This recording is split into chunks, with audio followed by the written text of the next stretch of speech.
तो दोस्तों देखो यार, सबसे पहले एक बात समझ लो कि बार मैग्नेट क्या होता है। तो आप सबको पता है कि बार मैग्नेट में एक ऐसा मैग्नेट, एक ऐसा मटेरियल जिसके पास नॉर्थ और साउथ दोनों पोल एग्जिस्ट करते हैं, उसको बार मैग्नेट बोलते हैं, है ना। ये सब छोटी छोटी बातें अगर आप जानते होगे तो बहुत अच्छी बात होगी। मतलब बहुत आसान बातें भी है ये सब। मतलब हम जब 9th 10th क्लास में होते हैं ना, तभी हमें बता दिया जाता है कि ये होता है नॉर्थ पोल, ये होता है साउथ पोल। ठीक है, नॉर्थ पोल से मैग्नेटिक फील्ड लाइंस गुजरती हैं, ऐसे निकलती हैं बाहर की ओर, है ना।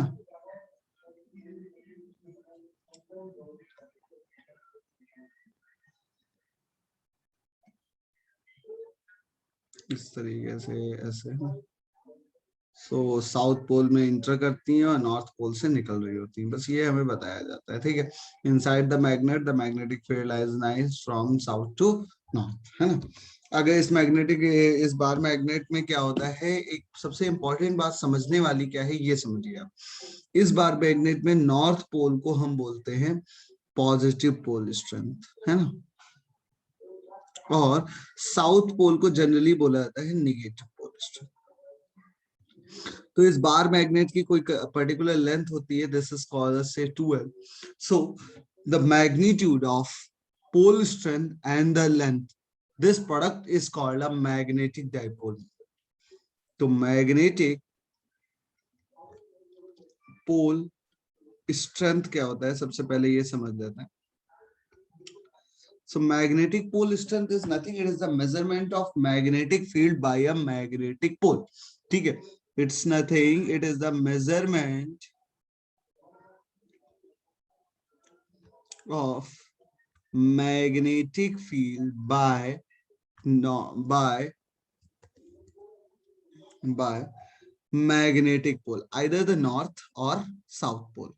आप चाहो तो इसको ऐसे भी बोल सकते हो, नॉर्थ पोल या फिर साउथ पोल, है ना। ओवरऑल तो जितनी भी मैग्नेटिक फील्ड लाइंस जनरेट करेगा, मैग्नेटिक फील्ड जनरेट करेगा, उसका जो मेजरमेंट है उसे मैग्नेटिक पोल स्ट्रेंथ कहते हैं।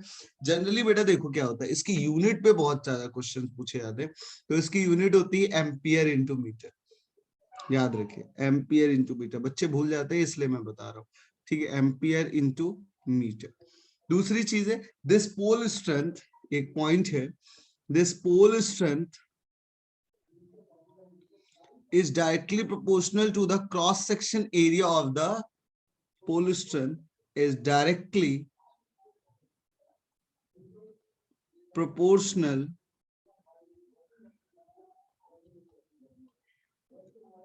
to the cross section area of bar magnet, है ना।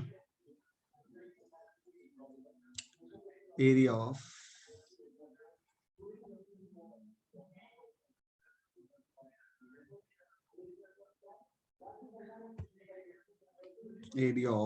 bar magnet। ओके, बहुत बढ़िया बात।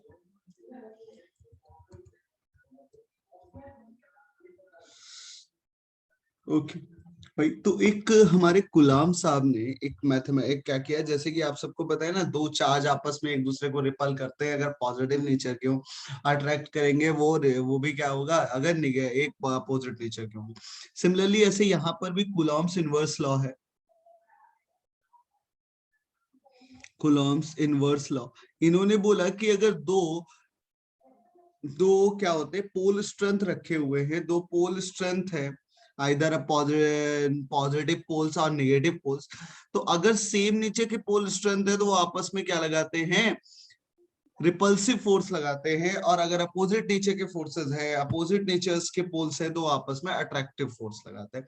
तो उन्होंने बोला कि अगर मान लीजिए एक पोल स्ट्रेंथ ये लिया है, पॉजिटिव पोल स्ट्रेंथ, एक निगेटिव पोल स्ट्रेंथ लिया जाए और इनको आर दूरी पे रख दिया जाए, आर दूरी पर, तो उन्होंने बोला कि ये इसको अट्रैक्ट करेगा इधर की तरफ, because both are in opposite. अगर ये M1 है और ये M2 है, और ये वाला इसको अट्रैक्ट करेगा। जैसे कि आप पॉजिटिव पोल स्ट्रेंथ को साउथ नॉर्थ पोल भी बोल सकते हो और निगेटिव पोल स्ट्रेंथ को साउथ पोल बोल सकते हो, और ये दोनों अलग अलग बार मैग्नेट के होंगे। तो अगर अलग अलग बार मैग्नेट के हैं तो हम बोल सकते हैं कि ये दोनों क्या हो रहे होंगे, एक दूसरे को अट्रैक्ट कर रहे होंगे, है ना भैया।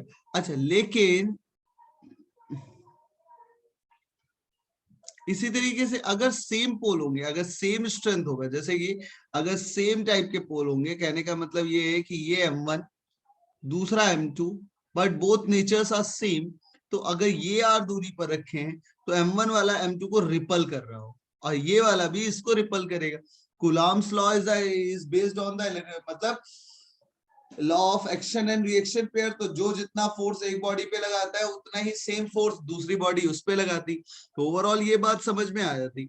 Now this force is directly proportional to the multiplication of two pole strength. This force is directly proportional to the multiplication of two pole strength and it is inversely proportional to the square of separation between two charges. जैसे कि electrostatic में हमने देखा है कि क्या बताया गया कि लगने वाला इलेक्ट्रोस्टैटिक फोर्स जो है वो दोनों चार्जेस के प्रोडक्ट के बराबर प्रोपोर्शनल होता है और उनके सेपरेशन के स्क्वायर के इनवर्सली प्रोपोर्शनल होता है। सिमिलरली ऐसे ही यहाँ पर बोला गया बच्चों की जो दोनों का पोल स्ट्रेंथ है, लगने वाला फोर्स उनके पोल स्ट्रेंथ के डायरेक्टली प्रोपोर्शनल और उसके स्क्वायर ऑफ सेपरेशन के इनवर्सली प्रोपोर्शनल होता है। अगर आप इन दोनों के स्क्वायर इन दो फ्रॉम इक्वेशन 1 एंड 2 अगर दोनों को एक साथ लिखते हैं फ्रॉम इक्वेशन 1 एंड 2 तो हम पाएंगे कि F is directly equal to the K M1 M2 upon R square. Here K is the magnetic field. जैसे वहां पर इलेक्ट्रोस्टैटिक कांस्टेंट था ऐसे ही यहाँ पर मैग्नेटिक फील्ड कांस्टेंट है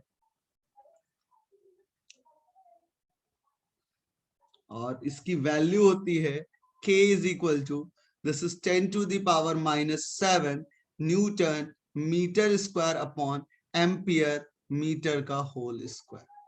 ठीक है, so this is the basic unit in free space, in free space.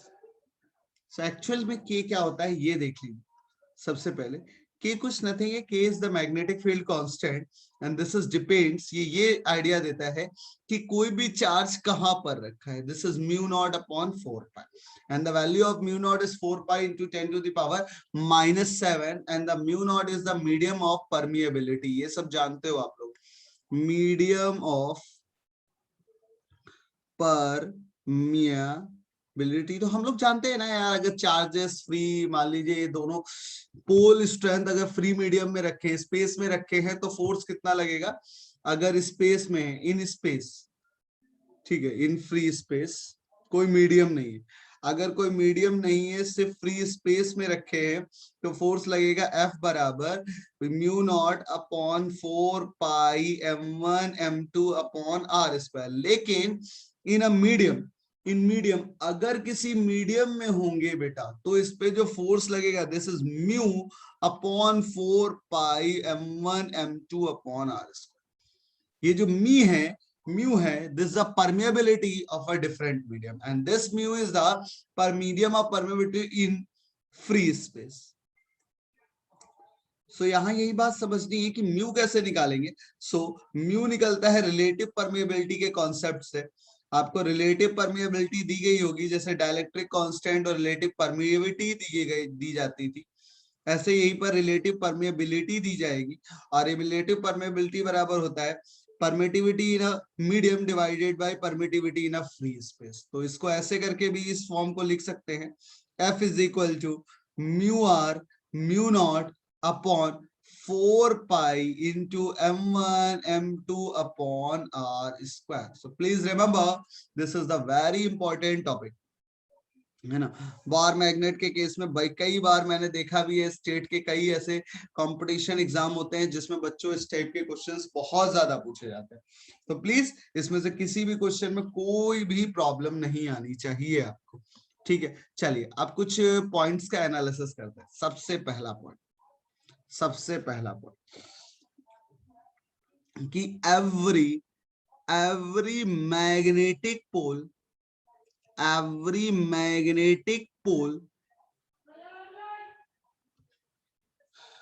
produces magnetic field in its surrounding. पहला important point, in its surrounding. हर तरीके का मैग्नेटिक पोल्स अपने चारों ओर मैग्नेटिक फील्ड लाइंस जनरेट करता है। अगर वो पॉजिटिव है, पॉजिटिव का मतलब फॉर, अगर वो नॉर्थ पोल है, अगर वो नॉर्थ पोल है, पॉजिटिव पोल स्ट्रेंथ है, तो उससे जो मैग्नेटिक फील्ड लाइंस निकलेंगी वो रेडियली आउटवर्ड निकलेंगी, रेडियली आउटवर्ड्स निकलेंगी, लाइक दिस। एंड अगर वो निगेटिव है, अगर वो निगेटिव पोल स्ट्रेंथ का है, सपोज करिए इस तरीके का, मान लो साउथ पोल है, तो मैग्नेटिक फील्ड लाइंस जो है वो किधर की तरफ आ रही होंगी बच्चों?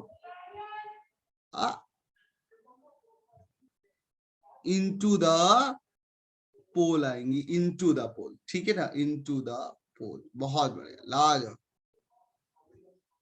देखो भाई, पढ़ाई करने के लिए कॉपी पेन का साथ में होना बहुत आवश्यक है। तो जो बच्चे कॉपी और नोटबुक और पेन लेकर नहीं बैठे हुए हैं, सोच रहे हैं कि पिक्चर की तरह देखें, उनसे रिक्वेस्ट है कि प्लीज आप अभी क्लास छोड़, क्योंकि ऐसी क्लास को कोई भी उसका बेनिफिट नहीं मिलने वाला सिवाय आपको नुकसान। ठीक है, और अगर आप पेन कॉपी लेके नहीं बैठ सकते तो फिर तैयारी करने की कोई फायदा ही नहीं, उस तैयारी का कोई प्रॉफिट नहीं है जहां पर आप पेन लेकर नहीं बैठ सकते। तो पहला पॉइंट समझिए कि हर तरीके का मैग्नेटिक पोल अपने चारों ओर क्या जनरेट करता है? मैग्नेटिक फील्ड लाइंस जनरेट करता है। और जैसे कि नॉर्थ पोल वाला इस तरीके से रेडियली आउटवर्ड, रेडियली आउटवर्ड, और ये वाला साउथ पोल या निगेटिव पोल स्ट्रेंथ वाला जो है वो रेडियली इनवर्ड। ठीक है, दूसरा point,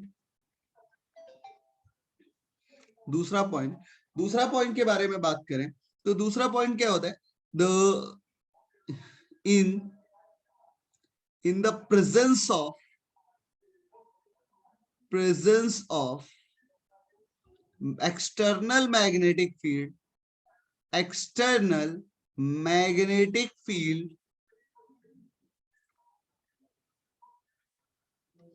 magnetic pole experience a magnetic force.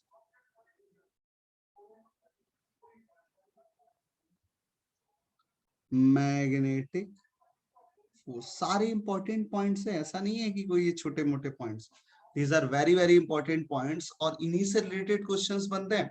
तो देखिए यार, अगर मैं आपको बोल रहा था कि हर तरीके का मैग्नेटिक पोल अपने चारों ओर मैग्नेटिक फील्ड लाइंस जनरेट करता है, और अगर कोई भी मैग्नेटिक पोल किसी भी एक्सटर्नल मैग्नेटिक फील्ड में रखा है तो बच्चों वो क्या करेगा?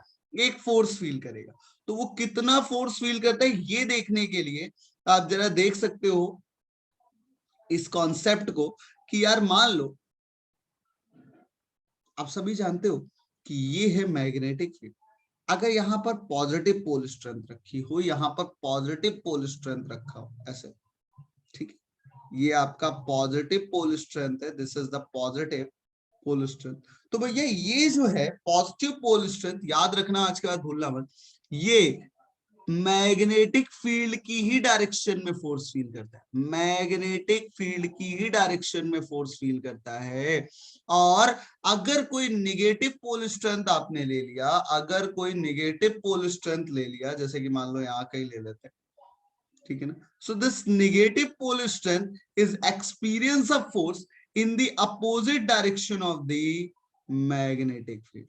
भैया याद रखो, पहला पॉइंट मैंने यही समझाया आपको, ये पॉइंट आपके सामने लिखा है कि हर तरीके का चार्ज आप किसी एक्सटर्नल मैग्नेटिक फील्ड के होने की वजह से क्या करता है? फोर्स एक्सपीरियंस करता है। फोर्स कैसा? Magnetic force. तो कितना करता है ये भी बताता हूं, उससे पहले समझिए, the direction of magnetic force experience by the positive pole is along the direction of magnetic field.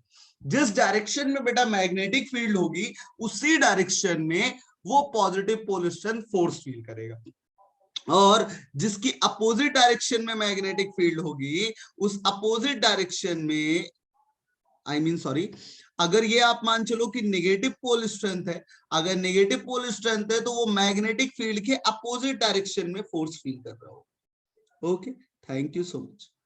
अब जरा समझते हैं कि यार आप ये समझो कि ये पोल स्ट्रेंथ, ये फोर्स कितना लगाता है। फोर्स को समझने से पहले मैग्नेटिक फील्ड को समझते हैं, ठीक है ना। सो एक और पॉइंट लिखते थे हमने, जैसे कि हम सभी जानते हैं electric field strength is the force experience by the unit charge, ठीक है, unit charge. Similarly the magnetic field strength, magnetic field strength is the force experienced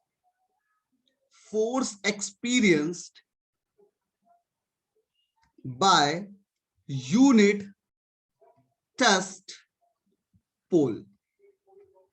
कहने का मतलब ये है कि अगर मान लो एक पॉइंट पोल स्ट्रेंथ ले लिया आपने पॉजिटिव m, इससे r दूरी पर p पॉइंट पे आपको मैग्नेटिक फील्ड निकालनी है इस पॉजिटिव पोल स्ट्रेंथ की, तो आप यहां पर क्या करोगे, एक यूनिट टेस्ट पोल लाकर रखोगे जिसकी वैल्यू से मान लो m0 होगी, तो ये m0 ये भी पॉजिटिव है, तो ये इस पे एक फोर्स लगाएगा इस डायरेक्शन में, this is f। How much, तो अभी हमने देखा बच्चों, अभी हमने देखा कि हर तरीके का चार्ज, अगर दो पोल्स हैं तो दो पोल्स अपने दूसरे को एक अपोजिट डायरेक्शन में फोर्स लगाते हैं, repulsive nature, this force is directly proportional to m1 m2 and inversely proportional to 1 upon r square.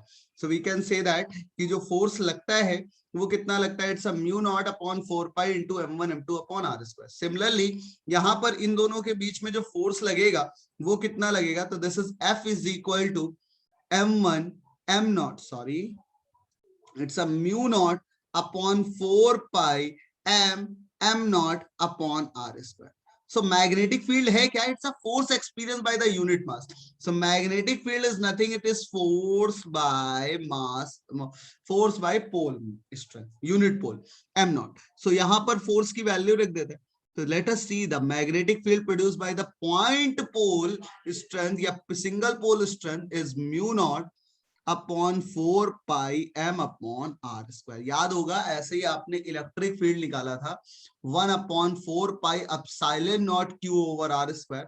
इसी तरीके से मैग्नेटिक फील्ड एक पोल स्ट्रेंथ की आ जाती है mu not upon 4 pi into m upon r square. Question में ऐसे आ जाता है कि एक नॉर्थ पोल है भैया, नॉर्थ पोल का pole strength 2 ampere metre square है, और बताओ उससे 4 मीटर की दूरी पर कितनी मैग्नेटिक फील्ड होगी, तो खट से लगा के आना है formula mu not upon 4 pi M R square. Now let us see, अब अगर मैं पूछूं कि ये वाले पे कितना फोर्स लग रहा होगा, तो फोर्स देखा जाए तो force is nothing, it is the product of the pole strength into magnetic field. तो यहां से बड़ी आसानी से ये निकाल लेंगे, दिस इज एम पी, यहां भी ये कितना आ जाएगा, इट्स एम एम बी। तो एवरी पोल स्ट्रेंथ या every pole in a uniform magnetic field experience a force, ठीक है ना। If the pole is exist in the direction of, if the pole is experience a force in the direction of magnetic field, then we can say that the nature of pole is positive. If the pole experience a force in the opposite direction of the magnetic field, then we can say that the pole is south pole or negative pole. Do you understand? I think there's a good explanation. Okay, now let us see the one important thing is that you know very well कि the magnetic field, ये क्या दिया है आपको, magnetic field experienced by या magnetic field produced by unipole, एक single pole की वजह से आर दूरी पर मैग्नेटिक फील्ड कितनी निकलती है, mu not upon 4 pi M upon R. बच्चों आप ये समझ गए कि मैग्नेटिक फील्ड लाइंस कैसे होती हैं। मैं आपको एक बात और बता दूं कि मैग्नेटिक फील्ड लाइंस यूनिफॉर्म और non uniform magnetic field lines भी होती हैं। It is totally analogues with electrostatics. आप इलेक्ट्रोस्टैटिक के साथ इसको एनालॉग करके याद भी कर सकते हो, बस फर्क इतना है यहाँ पर, वहां पर k 1 upon 4 pi epsilon not होता था, यहाँ पर k को म्यू नॉट अपॉन 4 पाई लिया गया। तो प्लीज रिमेंबर कि एक बात आप ऐसे भी याद कर सकते हैं नोट पॉइंट करके, जो सिंगल लाइन में आप अपने किसी भी एग्जाम के लिए 2 चैप्टर्स को एक साथ रिवाइज किया जा सकता है, कि behaviour of positive charge in electric field, positive charge in electric field is equivalence, मतलब इज इक्विवेलेंस या इक्विवेलेंस या analogues with the behavior of north pole in magnetic, है ना. So this is one important, ठीक है. Similarly जैसा ही negative charge experience करता था ना, जैसा निगेटिव चार्ज फोर्स एक्सपीरियंस करता था, तो जैसे ये एक नोट पॉइंट ये लिखा, दूसरा नोट पॉइंट ये लिख सकते हैं कि behaviour of negative charge in external electric field, ये इलेक्ट्रिक फील्ड बेटा एक्सटर्नल इलेक्ट्रिक फील्ड है, is analogues with the equivalence with the behaviour of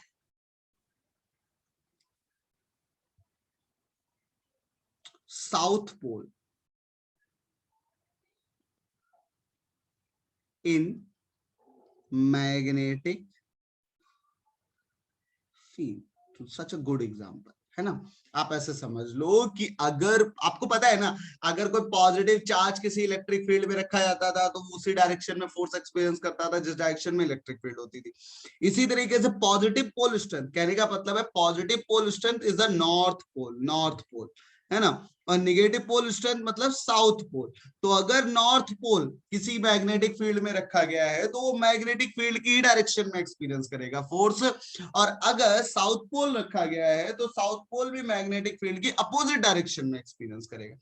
बच्चों कई बार ऐसे भी पूछ लेते हैं कि अगर मान लीजिए नॉन यूनिफॉर्म मैग्नेटिक फील्ड है, जैसे ये एवरीवेयर आर डिफरेंट, अगर इस केस में सर, इस केस में मान लो एक पॉइंट यहां पर लिया गया और इस पी पॉइंट पे आपको एक नॉर्थ पोल रख दिया, नॉर्थ पोल, तो ये फोर्स अगर मैग्नेटिक फील्ड इस डायरेक्शन में है तो ये भैया इस पॉइंट पे जो फोर्स एक्सपीरियंस करेगा, this force F is equal to M B P हो.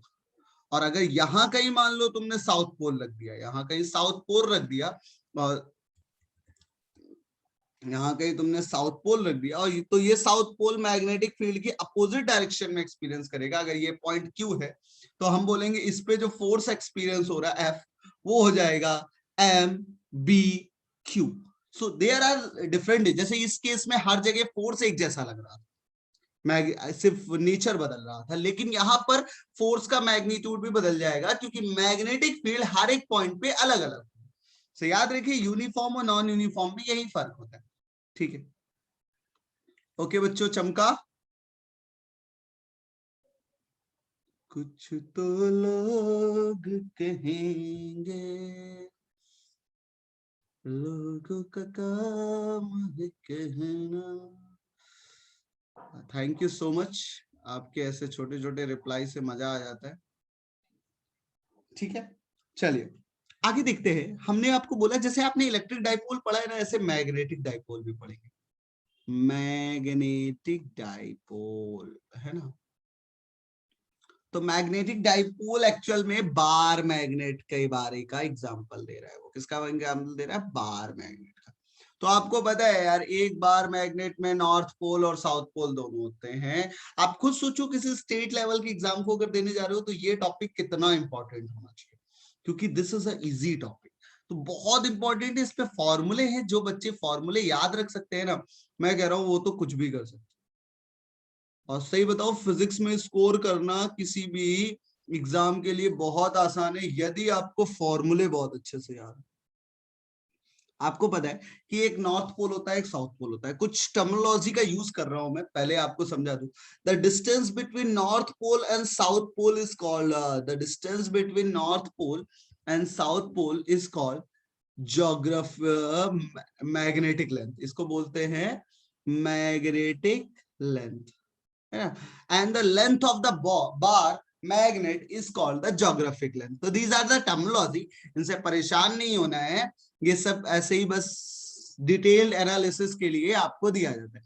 तो आप इतना याद रख सकते हो, पता कर सकते हो कि बार मैग्नेट की जो लेंथ होती है वो ज्योग्राफिक ये लेंथ कहलाती है, और जो आपकी डाइपोल की लेंथ होती है, डाइपोल मतलब distance between north pole to south pole, वो क्या कहलाती है, आपकी मैग्नेटिक लेंथ कहलाती है। तो यहाँ पर आप ये समझ लो कि नॉर्थ पोल को पॉजिटिव पोल स्ट्रेंथ कहते हैं और साउथ पोल को निगेटिव पोल स्ट्रेंथ कहते हैं। अगर आपका ये देखें तो आप को यहाँ पर magnetic dipole moment it is represented by capital M.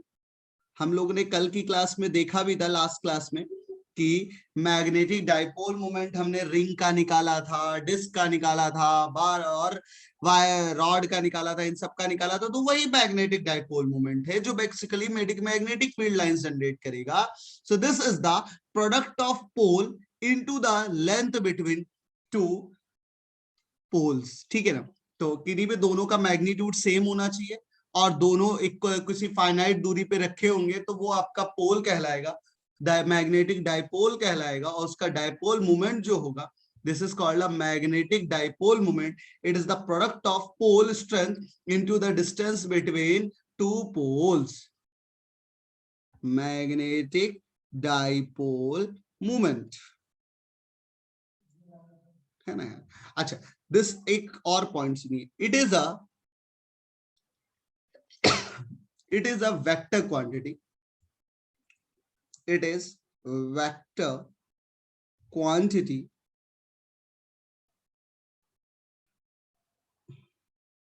so it is directed, and it is directed from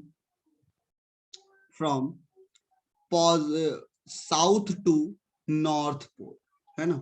देखो क्या होता है, इसको एक एरो से रिप्रेजेंट करते हैं, इसको एक एरो से रिप्रेजेंट करते हैं यार बच्चों। और एरो का जो पार्ट है ना, एरो इस तरीके से रिप्रेजेंट करते हैं। एरो की इस पार्ट को साउथ नॉर्थ पोल बोला जाता है, इस पार्ट को हम नॉर्थ पोल बोलते हैं।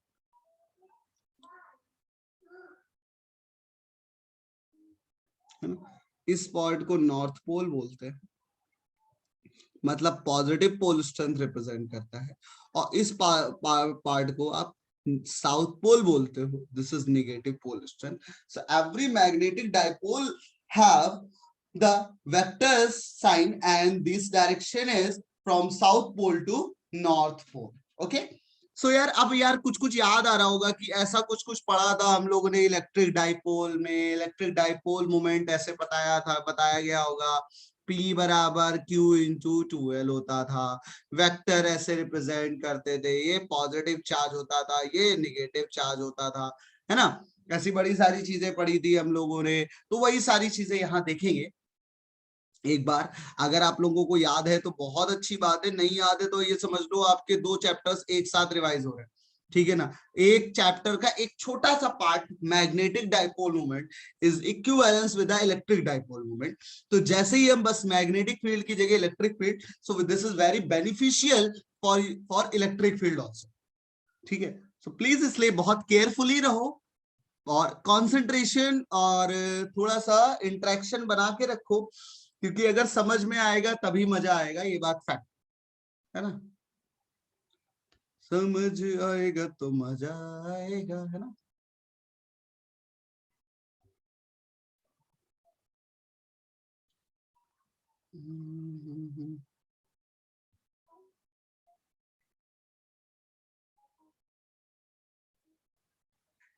चलिए, सो हम देखने जा रहे हैं एनालिसिस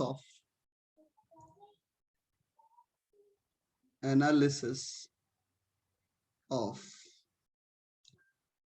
बार मैग्नेट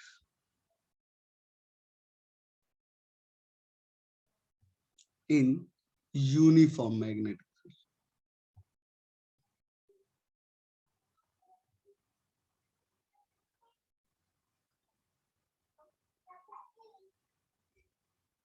ठीक है, तो पहला सुनिए, अगर कोई मैग्नेटिक फील्ड है, जैसे कि मान लो मैग्नेटिक फील्ड इस डायरेक्शन यूनिफॉर्म ले रहे हैं ना जनरली, तो यूनिफॉर्म के बारे में बात करेंगे भाई, फिर उसके बाद नॉन यूनिफॉर्म के बारे में भी देख सकते हैं। सो बेसिकली सबसे पहले आप ये समझ लो कि अगर यूनिफॉर्म मैग्नेटिक फील्ड है बच्चों, ठीक है ना, जैसे कि ये यूनिफॉर्म मैग्नेटिक फील्ड है, अगर इसमें मान लो इसमें कोई भी बार मैग्नेट है, कोई बार मैग्नेट, इसे मैं मान लेता हूं,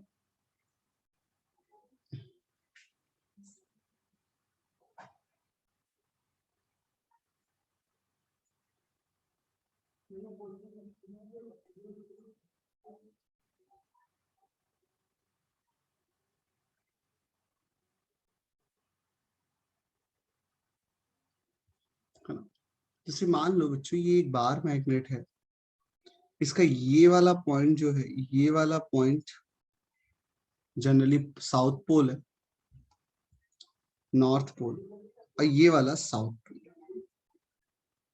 है ना। कहने का मतलब ये है कि ये आपका पॉजिटिव पोल स्ट्रेंथ का होगा और ये आपका नेगेटिव पोल स्ट्रेंथ का। अच्छा भाई, तो आपने अभी देखा कि पॉजिटिव पोल स्ट्रेंथ वाला जो, अगर इसकी लेंथ 12 है, एंगल थीटा बना रहे, पॉजिटिव पोल स्ट्रेंथ वाला मैग्नेटिक फील्ड की ही डायरेक्शन में फोर्स एक्सपीरियंस करेगा, F, this is M B. और निगेटिव पोल स्ट्रेंथ वाला मैग्नेटिक फील्ड की अपोजिट डायरेक्शन में फोर्स एक्सपीरियंस करेगा, दिस इज एम बी। से यार देखो ना यार, net force on the dipole due to presence of external uniform magnetic field is what? It is zero, because both forces are acts along in the opposite directions. So we can say that in the presence of uniform magnetic field,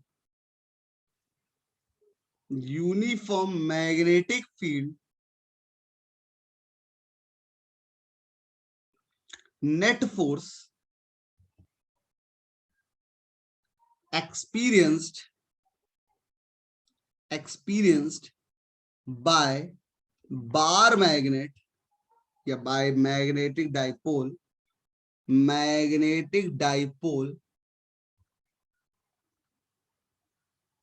is always zero, अच्छा, zero तो हो गया, so it is in equilibrium. अच्छा, कैसा, translational या rotational? चलो comment box में आप खुद बताओ, दिस इज इन ट्रांसलेशनल या रोटेशनल या दोनों? चलो बोलो,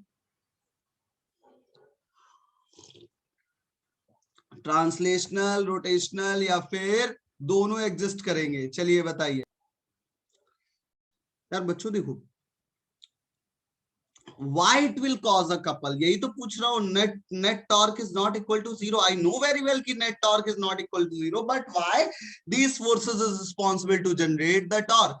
Because these forces does not act along the line joining. In the last class I discussed about the magnetic torque experienced by the loop.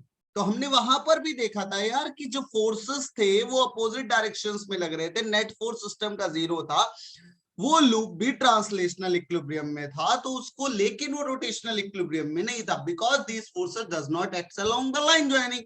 भैया ये जो फोर्स है ना, ये फोर्स इस डायरेक्शन में लग रहा है, ये फोर्स इस लाइन में लग रहा है, तो this forces does not act along the line joining, due to this reason it's generate a torque, couple. अगर ये कपल जनरेट करता है भैया, तो force into perpendicular distance is couple, तो दिस इज 12, तो this angle is 12 sin theta. You can solve it, the 12 sin theta. Now the torque is here, both forces does not act along the line joining,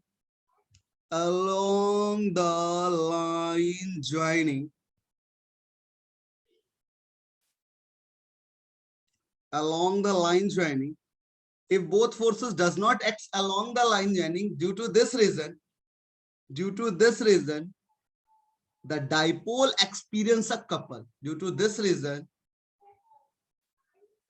dipole experience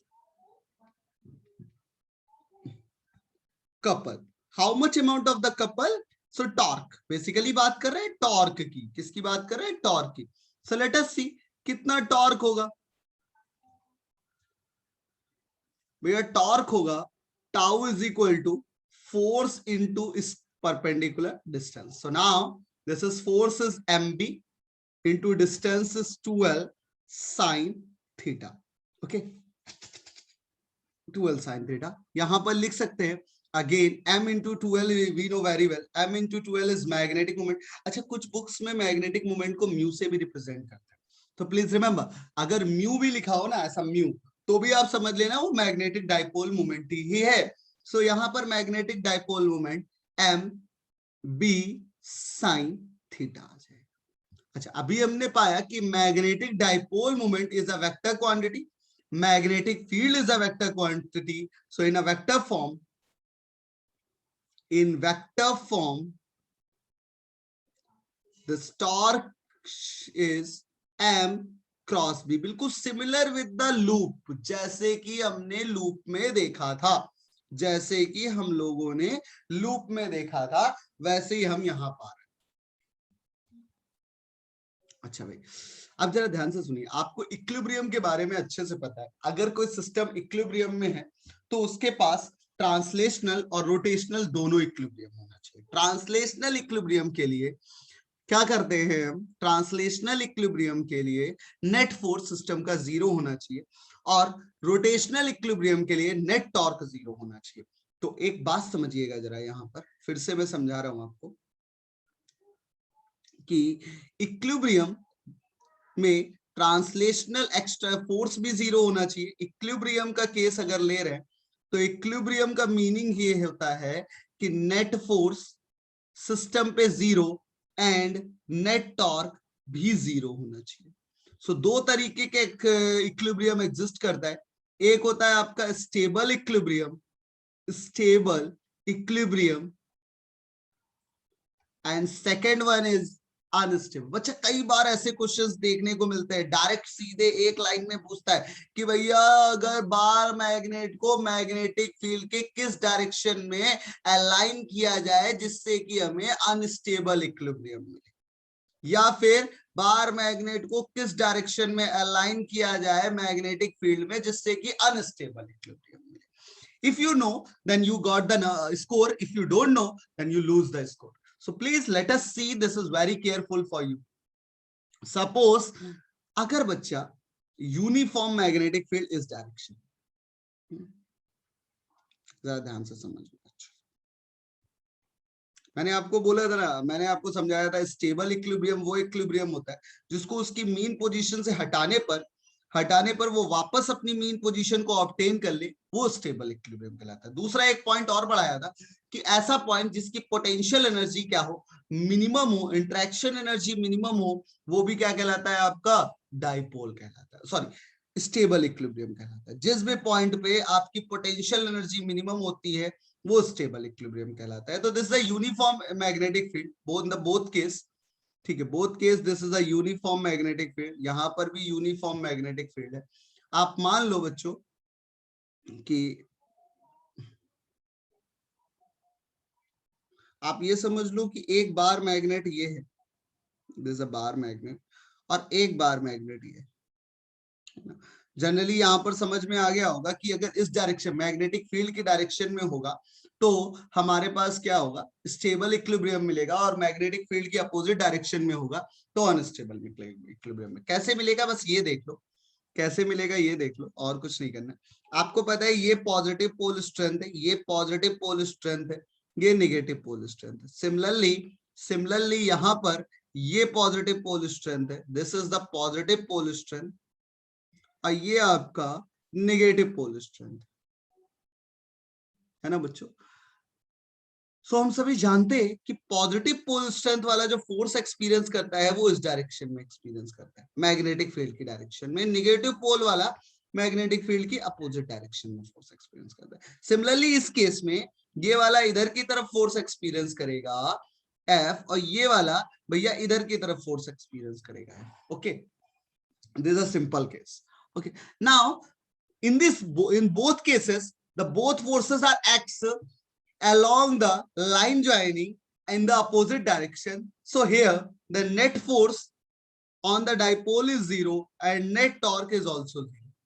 Similarly बच्चों यहां पर भी net force is 0 and net torque is 0. But हाँ ठीक है, net force 0 है, net torque 0 है, equilibrium exist कर गया, कोई प्रॉब्लम नहीं. कैसा, स्टेबल या अनस्टेबल? सो भैया देखिए, अगर तुमने क्या किया, अब 2 मिनट सिर्फ देखना, अच्छा लगेगा आपको.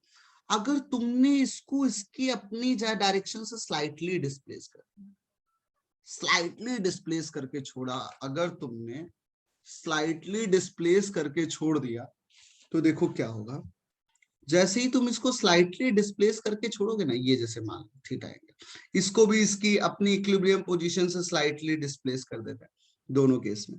तो आप देखो यार, आप देखना आप, ठीक है ना, हो क्या रहा होगा. ये वाला फोर्स इधर की तरफ एक्सपीरियंस कर रहा होगा, this is MB, force MB, और ये वाला चार्ज इधर की तरफ फोर्स या पोल इधर की तरफ फोर्स एक्सपीरियंस कर रहा होगा, this is again M. So both forces, इन दोनों फोर्सेस की वजह से अगर मैंने इसको काउंटर क्लॉकवाइज सेंस में घुमाया है, तो आप देखो जो टॉर्क मिल रहा है ये क्लॉकवाइज सेंस में मिल रहा है.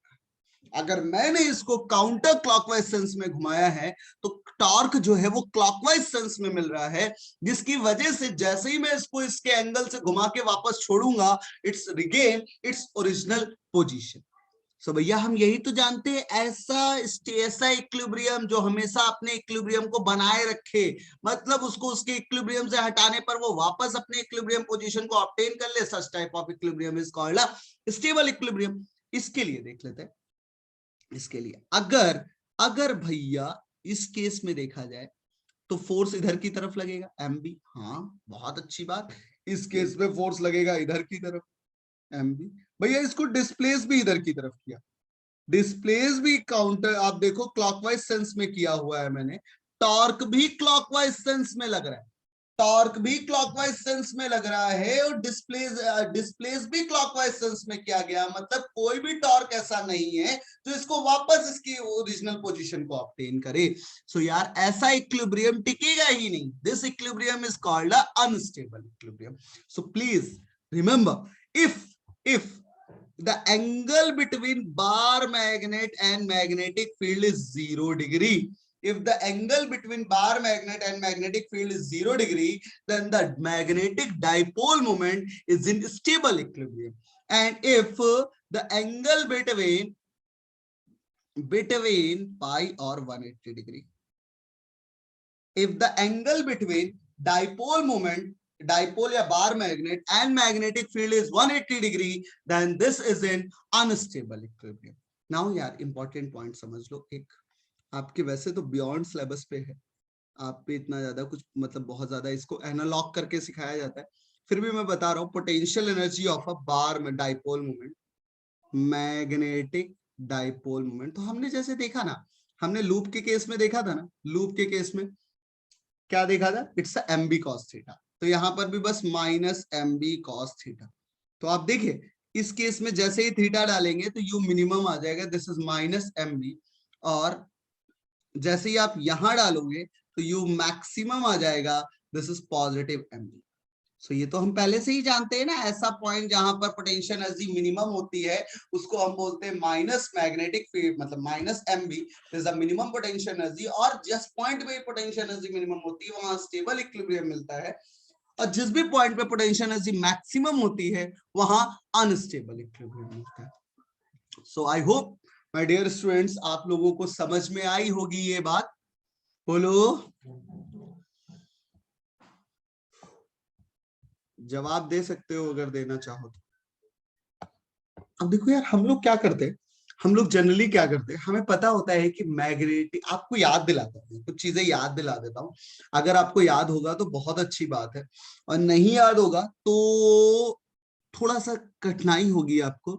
इसलिए एक काम ही करते हैं, क्योंकि हम बोल रहे हैं ना आपके एक चैप्टर का पूरा लिंक जो सबसे ज्यादा इंपॉर्टेंट है CBSE के लिए, इलेक्ट्रिक फील्ड और डाइपोल, इलेक्ट्रिक डाइपोल. सिमिलरली यहां पर भी एक बात और बताओ ना, एनटीए के लिए भी electric dipole moment is a very important, ठीक है ना। तो यहाँ आपको इलेक्ट्रिक डाइपोल मोमेंट ही सिखाया जा रहा है मैग्नेटिक डाइपोल मोमेंट के respect.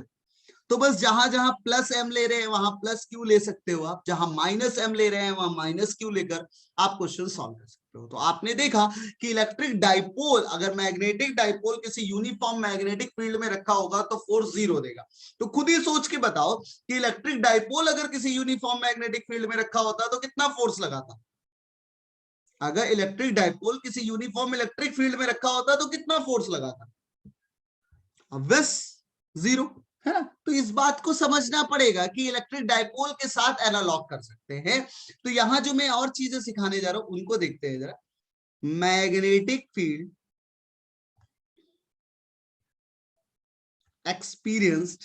experienced by bar magnet,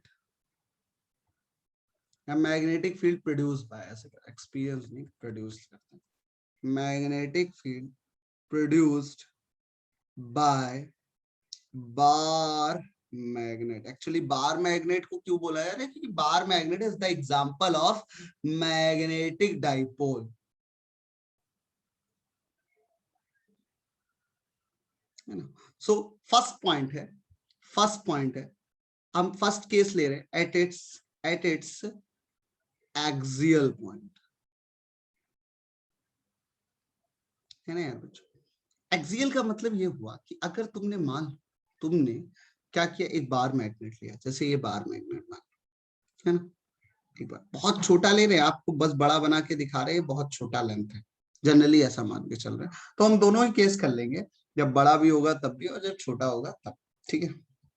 तो मान लो इस बार मैग्नेट की अपनी खुद की एक लेंथ है, मैंने आपको बताया कि ये मैग्नेटिक लेंथ कहलाती, ठीक है, the magnetic distance between the length between the two poles. ये इसका सेंटर हो गया, दिस इज सेंटर, ये 12 लेंथ ले ली, ये सेंटर हो गया O। इस सेंटर ओ से इसके एक्सेस पे किसी आर दूरी पर मान लो ये ऐसे, किसी आर दूरी पर एक पॉइंट पी ले लिया गया, ये दूरी आर है, एक पॉइंट पी ले लिया गया, तो ये इसके एक्सेस पे लाई कर रहे हैं। तो इसी पॉइंट पे आपको मैग्नेटिक फील्ड निकालनी, क्या निकालनी है, मैग्नेटिक फील्ड। तो if you want to calculate a magnetic field in this direction, अगर आपको निकालनी है तो सबसे पहले एक चीज देखिएगा, ये हो गया आपका नॉर्थ पोल और ये हो गया आपका साउथ। हमें भैया पता है नॉर्थ पोल का मैग्नेटिक पोल स्ट्रेंथ जो होगा वो पॉजिटिव एम होगा, तो ये दिस इज पॉजिटिव एम, और इसका मैग्नेटिक पोल स्ट्रेंथ नेगेटिव। आप अगर मतलब इसी लास्ट स्लाइड्स को देखोगे तो आप पाओगे कि आपको मैंने पहले बताया था कि magnetic field produced by the south pole inward and magnetic field produced by the north pole is radially out, ठीक है ना। सो इसका मतलब हम ये अच्छे से जानते हैं कि magnetic field produced by the north pole is towards radially outward, so this is B plus, and magnetic field produced by the south pole is in towards inward, so this is B minus.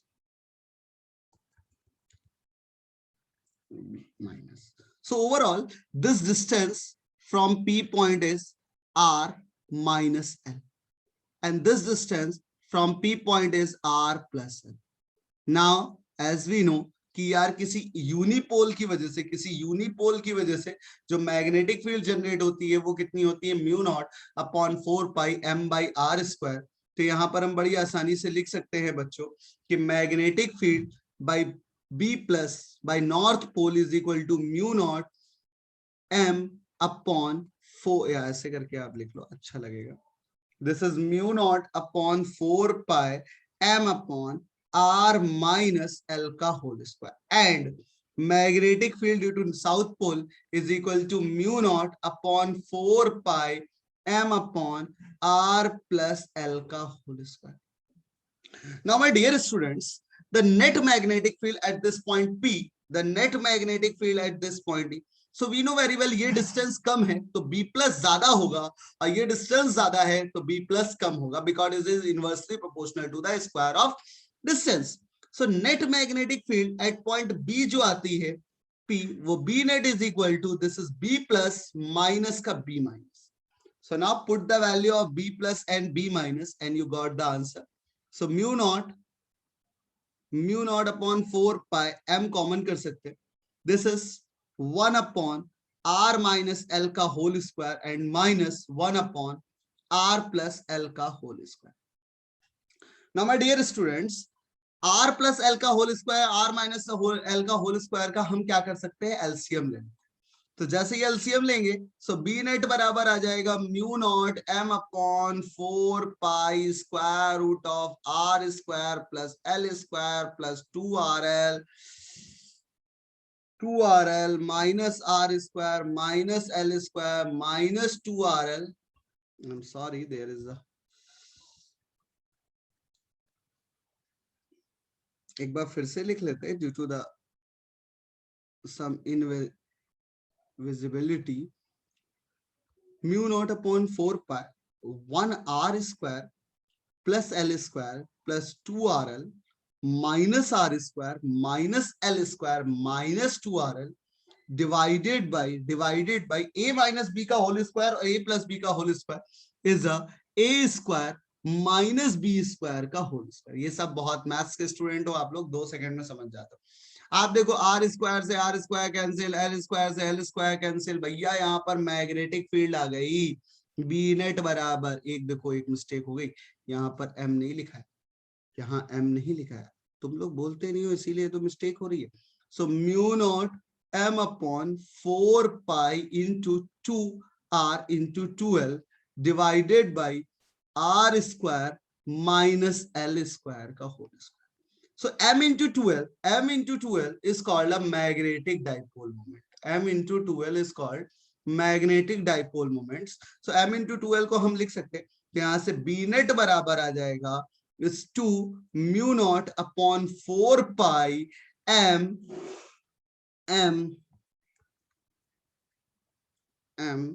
R upon under root over R square minus L square का whole square. Please remember, so अगर bar magnet जो है वो sir want it become 4RL,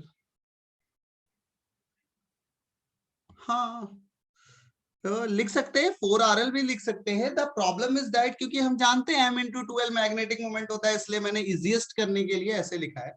आप चाहो तो इसको 4RL भी लिख सकते हो, there is no any issue. और बहुत अच्छी बात है, इससे ये पता चलता है कि आप इंटरेस्ट से पढ़ रहे हो, ये बहुत अच्छा है, ये बहुत अच्छा साइन है। बहुत बच्चे, बहुत बढ़िया। कौन बच्चा था, क्या नाम था, अनन्या, जबरदस्त। हाँ सर वो मैंने पहले लिखा था, बहुत बढ़िया Ananya, thank you so much Ananya. आप लोगों की मेहनत से ही देखकर तो लगता है, मन करता है कि पढ़ाते रहो, है ना। सो दिस इज द, अब कंडीशन ये है इफ, देखो अगर आप ध्यान रखना, अगर आपको ऐसा बोला जाए कि बार magnet is not a small, not very small, तो आपको यही फॉर्मूला यूज करना है जो सामने लिखा है, 2 mu not upon 4 pi M R upon R square minus L square if bar magnet is very small, अगर भैया बार मैग्नेट बहुत छोटा है तो भैया आर स्क्वायर माइनस, मतलब कहने का मतलब है R is much greater than L, so R square is minus L square is approximate R square, ठीक है ना। तो आर कोई बहुत बड़ी वैल्यू में से कोई बहुत छोटी वैल्यू घटाएंगे तो सिर्फ क्या बचेगा, आर स्क्वायर बचेगा। तो now the net magnetic field is mu naught 2 mu not upon 4 pi m upon R cube. कैसे आया आप देखो, R square minus L square को हम आर स्क्वायर लिख सकते हैं, तो आर स्क्वायर के होल स्क्वायर मिलके आर की पावर 4 हो जाएगा, ऊपर आर है तो आर अपॉन आर की पावर 4 इज आर क्यूब। तो भैया इसको ऐसे भी लिख सकते हो याद करने के लिए, क्योंकि हमें याद करना है ना, तो net magnetic field axial point पे डाइपोल की वजह से होती है 2km/r। अच्छा, अब देखो मैं तुमसे एक चीज पूछता हूँ, एक सवाल पूछ और सोच के बताओ और कमेंट बॉक्स में लिखो आंसर। ठीक है, आप मेरे को ये बताओ कि अगर मैग्नेटिक डाइपोल मोमेंट m है तो magnetic electric dipole moment p होता है। ठीक है, तो आप बताओ इलेक्ट्रिक डाइपोल मोमेंट की वजह से एक्सियल पॉइंट पे इलेक्ट्रिक फील्ड कितनी होनी चाहिए, बताइए। चलिए, सो क्विकली आंसर दीजिए। बहुत बढ़िया, लाजवाब, जल्दी से बोलो आंसर। देखो भाई, यहाँ पे P क्या है, इलेक्ट्रिक डाइपोल मोमेंट है। यहाँ M क्या है, यहाँ M क्या है, M है आपका मैग्नेटिक डाइपोल मोमेंट। M क्या है, मैग्नेटिक डाइपोल मोमेंट। तो ज्यादा कैलकुलेट नहीं करना है, ज्यादा कुछ कैलकुलेट आपको करना ही नहीं है। बस आपको क्या करना है, ये मैग्नेटिक डाइपोल मोमेंट है, ये इलेक्ट्रिक डाइपोल मोमेंट है। के इस केस में के की वैल्यू μ0/4 होती है। मैंने बताया इलेक्ट्रोस्टैटिक में के जो होता है वो 1/4πε0 होता है। तो इलेक्ट्रिक फील्ड एक्सियल पॉइंट पे लिखनी है 2kp/r³ and here k is 1/4πε0। बस और कुछ नहीं करना, m की जगह पे p आ जाएगा, m की जगह पे p आ जाएगा। सो प्लीज, इसीलिए मैं बोल रहा हूं, याद रखो, बहुत ज्यादा जरूरी है। आप प्लीज थोड़ा सा आप लोग को ना ये देखते हैं। Late us see the next article, this is very important. जैसे कि आपने ये एक्सियल पॉइंट पे देखा, ऐसे ही हम अगला देखेंगे, magnetic field. Magnetic field at its equatorial point है ना। अब इक्वेटोरियल पॉइंट पे देख लेते हैं। तो हम देखने जा रहे हैं केस, अगला केस है case 2 at its equatorial point. इस बार गलती मत करना कोई लोग भी, इक्वेटोरियल पॉइंट है ना। सो बच्चों, इक्वेटोरियल पॉइंट पे जो मैग्नेटिक फील्ड होगी, इक्वेटोरियल पॉइंट पे जो मैग्नेटिक फील्ड होगी, अगर आपने फिर से एक बार मैग्नेट लिया, मान लो ये इस तरीके से, और जैसा कि हम सभी जानते हैं कि इसका एक नॉर्थ पोल होता है, एक साउथ पोल होता है। तो ये इसका नॉर्थ पोल है और ये साउथ पोल है। नॉर्थ पोल मतलब पॉजिटिव पोल स्ट्रेंथ और साउथ पोल मतलब नेगेटिव पोल स्ट्रेंथ। ये इसका सेंटर हो गया। इसकी लेंथ हो गई भैया 2l, इसकी लेंथ हो गई 2l। Distance between two poles is 1। अगर मान लो बच्चों, इससे इससे इसके सेंटर से किसी r दूरी पर तुमने ऐसे परपेंडिकुलर बाइसेक्टर पे कोई पॉइंट ले लिया, r दूरी पर कोई p पॉइंट, ठीक है ना, इस पर मैग्नेटिक फील्ड निकालनी। तो जैसा कि हम सभी जानते हैं, जैसा कि आप और हम सब लोग जानते हैं कि यार सर, इसकी वजह से जो मैग्नेटिक फील्ड होगी, इस पॉजिटिव पोल स्ट्रेंथ की वजह से वो इधर की तरफ, out of, like radially outward. And negative pole strength की वजह से जो मैग्नेटिक फील्ड होगा, नेगेटिव पोल स्ट्रेंथ की वजह से जो मैग्नेटिक फील्ड होगा, वो किधर की तरफ होगा, इनवर्ड होगा, लाइक दिस। ओके, सो अगर मैं आपको बोलूं कि ये एंगल R है, ये डिस्टेंस L है, ये आप सब लोग जानते हो कि ये दूरी L है, तो आप बोल सकते हो सर ये डिस्टेंस कितनी होगी, √r² प्लस L²। अगर ये एंगल थीटा बोला जाएगा, तो फिर ये एंगल भी थीटा ही होगा, क्योंकि ये दूरी भी √r² प्लस L²। इसका मतलब अगर बच्चों, अगर ये B है, B प्लस है और ये B माइनस है, तो दोनों में कोई डिफरेंस नहीं आना चाहिए, क्योंकि मैग्नीट्यूड पोल स्ट्रेंथ का सेम है, डिस्टेंस सेम है। तो जो मैग्नेटिक फील्ड B प्लस निकाली जाएगी वही B माइनस निकाली जाएगी। This is equal to B। It is how much, तो it is μ0/4πm/r² plus L²।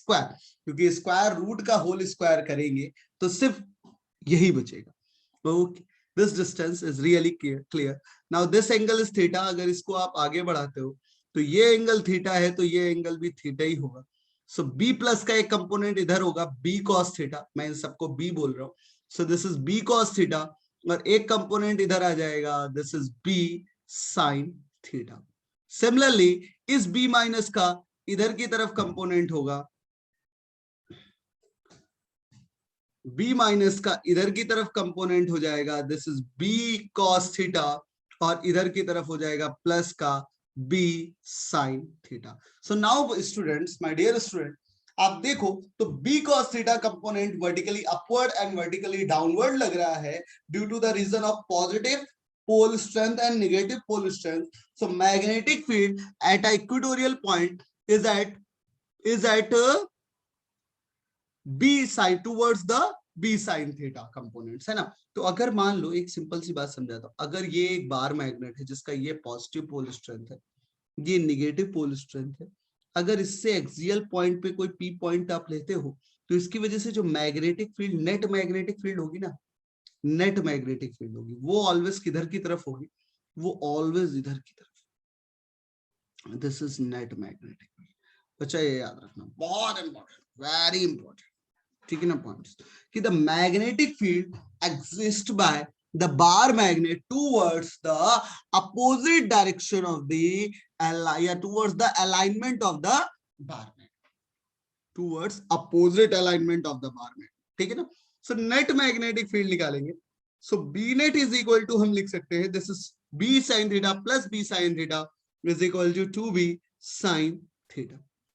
Now here the B net is equal to 2 into B की वैल्यू आप देखो कितनी आ रही है, so mu not upon 4 pi m upon r square plus l square. Now in this triangle, the sin theta is l upon square root of r square plus l square. Now हम सभी जानते हैं कि ये क्या बन गया, P net बन गया mu naught upon 4 pi into m into 2l upon r square plus l square की होल पावर 3/2, है ना।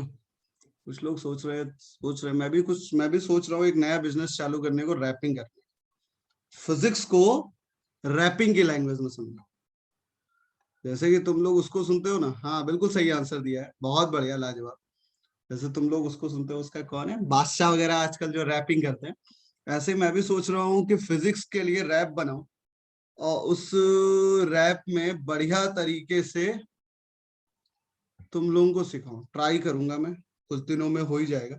m into 2l, m into 2l is what? This is a magnetic dipole moment, तो यहां से b net आ जाता है आपके पास, this is mu naught upon 4 pi m upon r square plus l square की whole power 3/2।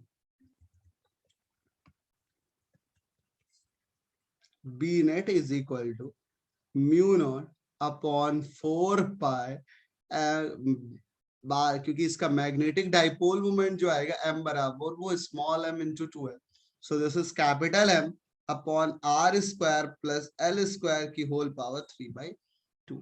My dear students, if the bar magnet is not very small, लेकिन अगर bar magnet बहुत छोटा हुआ, अगर बार मैग्नेट बहुत छोटा हुआ तो क्या करेंगे, अगर बार मैग्नेट बहुत छोटा हुआ तो हम बोलेंगे इफ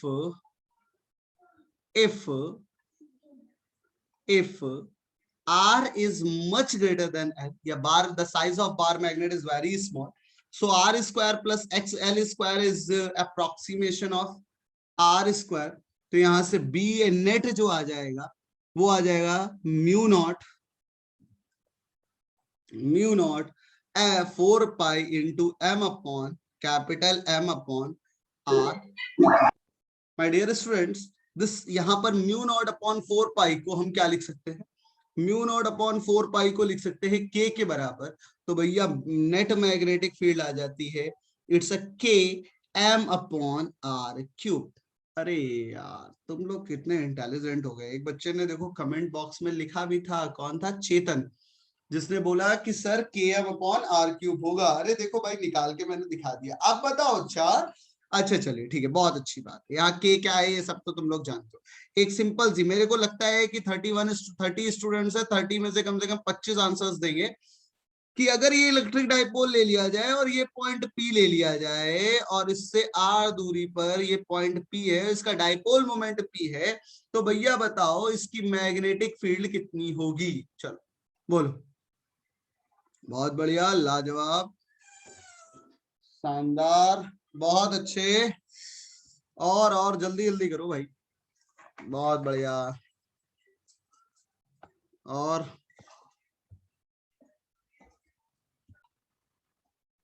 ओके, सो आप सभी जानते हो ना यार, पी पॉइंट या एक्सियल दूरी पर है तो पी या क्यू पॉइंट ले सकते हो आप, कोई भी जो चाहो आप वो ले सकते हो। अगर आप क्यू पॉइंट लेते हो इस क्यू पॉइंट पे, तो क्यू पॉइंट पे जो मैग्नेटिक फील्ड होगा बी नेट वो कितना होगा? तो इट्स अ 2, इस केस में के पी अपॉन आर क्यूब आ जाएगा। बेटा यहाँ के जो होगा वो म्यू नॉट अपॉन 4 पाई नहीं होगा, वो के जो होता है मैं अभी बताया हूँ आपको, के जो होता है वो क्या होता है? 1/4 pi epsilon not in electrostatic. और मैग्नेटिक फील्ड में केस जो होता है के की वैल्यू वो मैग्नेटिक फील्ड कांस्टेंट होती है, this is mu not upon 4 pi. So my dear students, आपने यहाँ पर magnetic field due to a axial bar magnet at its axial point and equatorial point दोनों देख ली।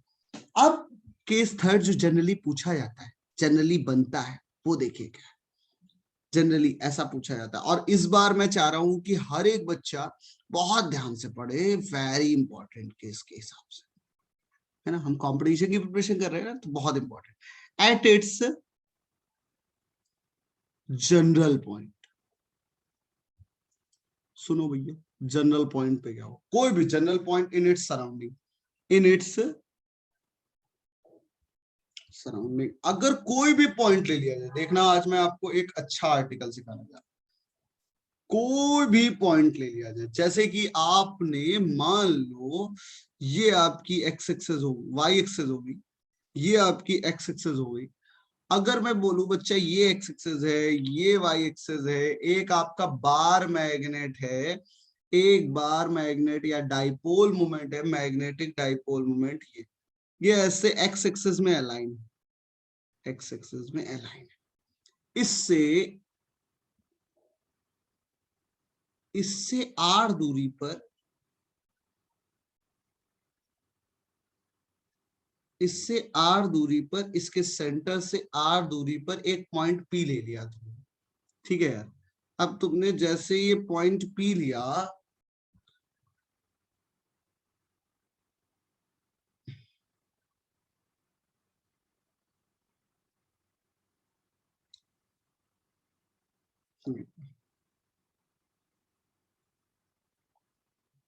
पी ले लिया, तो ये देखो ना ही ये एक्सियल पॉइंट है और ना ही ये इक्वेटोरियल पॉइंट है किसी एंगल थीटा, तो ये कोई जनरल पॉइंट है। अगर किसके इस मैग्नेटिक डाइपोल मोमेंट, जिसका मैग्नेटिक डाइपोल मोमेंट m है, अगर इससे किसी इसके सेंटर से किसी एंगल थीटा पर कोई पॉइंट पी लिया गया है जो कि r दूरी पर है, और आपसे पूछा गया है भैया इसकी मैग्नेटिक फील्ड बताओ कितनी होगी इस पॉइंट पर, तो कैसे करते हैं? हम एक बात जानते हैं यार, पता है क्या, कि dipole moment is a vector quantity. तो देखना कितना आसान तरीका है।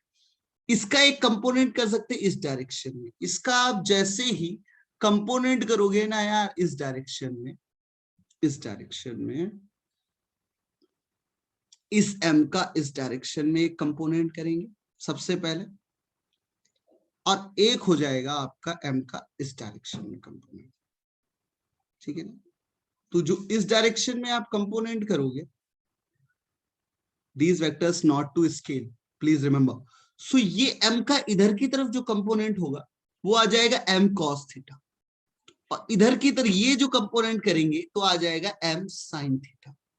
नाउ सब कुछ भूल जाओ, m cos थीटा को देखो और पॉइंट p को देखो, तो आपको ऐसा नहीं लग रहा कि m cos थीटा और पॉइंट p बिल्कुल ऐसा ही है, एक्सियल है, एक्सियल है। तो m cos theta point p axial है, तो इसकी वजह से जो मैग्नेटिक फील्ड होगी बच्चों इस पॉइंट पे वो किधर की तरफ होगी? इधर की तरफ होगी, and this is the radial magnetic field. कितनी? 2 k m cos theta upon R cube. यही तो फॉर्मूला पढ़ा था, यही तो पढ़ा है। m की जगह बस m cos थीटा लिख दिया। अच्छा, अब सब कुछ भूल जाओ, m cos थीटा को भूल जाओ, सब कुछ भूल जाओ, सिर्फ m sin थीटा और पॉइंट p देखो। तो जैसे ही आप m sin थीटा और पॉइंट p देखोगे तो आप पाओगे कि p point m sin theta के लिए एज अ किसकी तरह काम कर रहा है, एज अ इक्वेटोरियल पॉइंट काम कर रहा है। और इक्वेटोरियल पॉइंट की मैग्नेटिक फील्ड होती है km upon r cube, and the direction of magnetic field is the opposite direction of the alignment of bar magnet. मतलब बार मैग्नेट इस डायरेक्शन में है तो p पॉइंट पे मैग्नेटिक फील्ड इस डायरेक्शन में होगी। How much? It is transverse magnetic field या फिर इक्वेटोरियल मैग्नेटिक फील्ड। कितनी आ जाएगी? तो इसको इधर लिख देता हूं मैं, इट्स अ के, m की जगह क्या लिख देंगे, m sin theta upon r cube. Now भैया both magnetic field are perpendicular to each other, so net magnetic field कितना आ जाएगा? नेट मैग्नेटिक फील्ड आ जाएगा under root over b radial का whole square plus b transverse या फिर equatorial का होल स्क्वायर। ना भैया नेट मैग्नेटिक फील्ड यहाँ पर km upon R cube, km upon R cube common कर लेते हैं दोनों साइड से, तो बच जाएगा square root of 2 cos theta मतलब 4 cos square theta plus sine square theta. भैया देखो 4 cos square theta plus sine square theta को आप ये भी लिख सकते हो क्या, b net is equal to k m upon r cube into 1 plus 3 cos square theta. भैया जी, हाँ जी, बोलो कोई समस्या? तो अगर ये समझ में आया तो हमें पता है ना यार, एक चीज देखना, इसको ऐसे बनाने पर, बिल्कुल पैरेलल जोड़ने पर, इसको पैरेलल जोड़ने पर ये मैग्नेटिक फील्ड यहाँ कोई ऐसे, ये डायरेक्शन होगी net magnetic field. Net magnetic field इससे कोई एंगल अल्फा बना रही होगी, तो वो अल्फा भी निकाल सकते हो। tan alpha is equal to B E upon B are.